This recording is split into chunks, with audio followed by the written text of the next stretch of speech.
போர் அடிக்கிற எக்ஸ்பீரியன்ஸ் கொடுக்கிற எந்த வேலையையும் தயவு செய்து செய்யாதீர்கள்.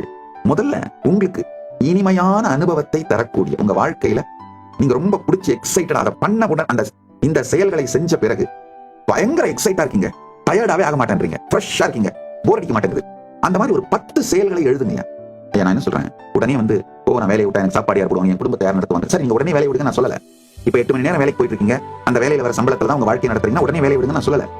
ஆனா இந்த வருஷம் முடியறதுக்குள்ள உங்க வாழ்க்கைக்கு சுகமாகவும் ஆனந்தமாகவும் இனிமையாகவும் எக்ஸைட்டிங்கா உங்களை வச்சிருக்கிறேன் அது மாதிரி செயல்கள் வேலைகள்ல மட்டும்தான் செய்யறது முடிவெடுத்துருங்க.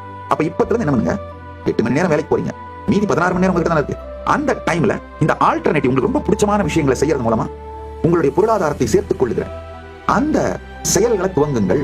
ட்ரெக்கிங் பண்றது, டிராவலிங் பண்றது, விளாக் பண்றது, கோயிலா போகணும்னு நினைக்கிறது, இந்த மாதிரி உங்களுக்கு பேஷன் உங்களை எக்ஸைட் பண்ற, அதாவது எக்ஸைட்டிங்கா சேலஞ்ச் பண்ற இது மாதிரி விஷயங்களை முதல்ல உங்களை நீங்களே உட்கார்ந்து ஆராய்ஞ்சு லிஸ்ட் பண்ணுங்க. அதுக்கடுத்து அதுல சில விஷயங்கள் ஒரு மாசம் பண்ணா போர் அடிச்சிடும், 2 மாசம் பண்ணா போர் அடிச்சிடும், 3 மாசம் பண்ணா போர் அடிச்சிடும். அப்படி இருந்தா கூட பரவாயில்ல, அந்த 3 மாசம் செஞ்சு போர் அடிக்கிற வரைக்கும் செய்யுங்க, போர் அடிச்ச பிறகு மாத்திக்கலாம். இந்த மாதிரி ஒரு ஃப்ளூயிடான ஒரு சுதந்திரமான லைஃப் ஸ்டைலோட சேர்ந்து பணத்தை சம்பாதித்துக் கொள்ளுகிற சாத்தியங்கள் மிக அதிகமா வந்துருச்சுங்கயா.